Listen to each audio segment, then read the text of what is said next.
Hello, welcome to the William Bradford Huey Library of Hartselle story time. Today I want to share with you a book about how sometimes we spread germs and we don't even realize we're doing it. So this is Felicity Floo Visits the Zoo by E.S. Redmond. All the animals down at the zoo are snuffling and snorting and sneezing. Achoo! The lions roar and the tigers just moo.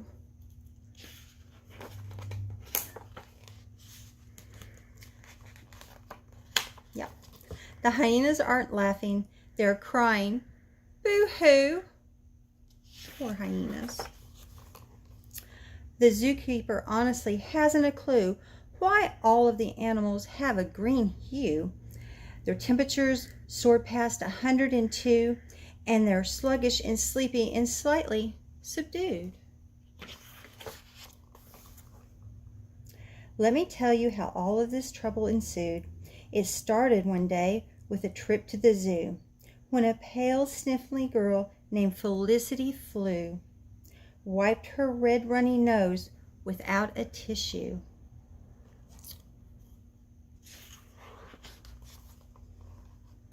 Her fingers were sticky with green gloppy glue when she reached out her hand to touch the emu. Uh-oh.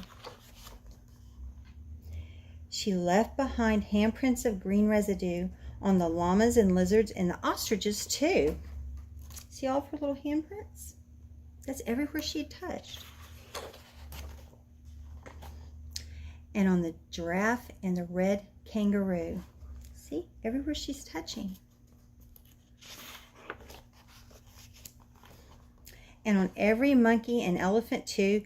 If you think that was bad, well, she wasn't quite through.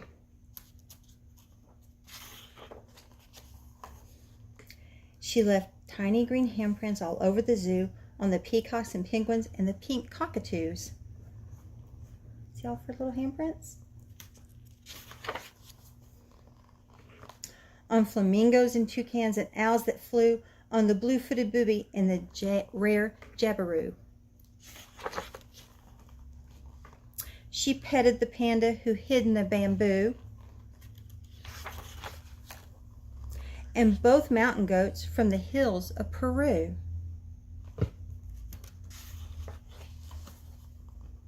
She startled the zebra by obscuring his view when she covered his eyes and then shouted, "Guess who?"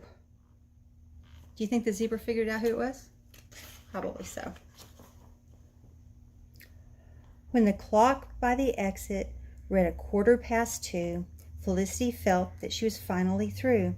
The zookeeper smiled when she sniffled, "Thank you," not knowing she'd caused such a hullabaloo.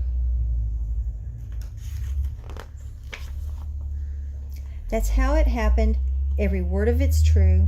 Her cold got so big that they called it the flu. You may not believe me, but if I were you, I think I'd go bowling and not to the zoo.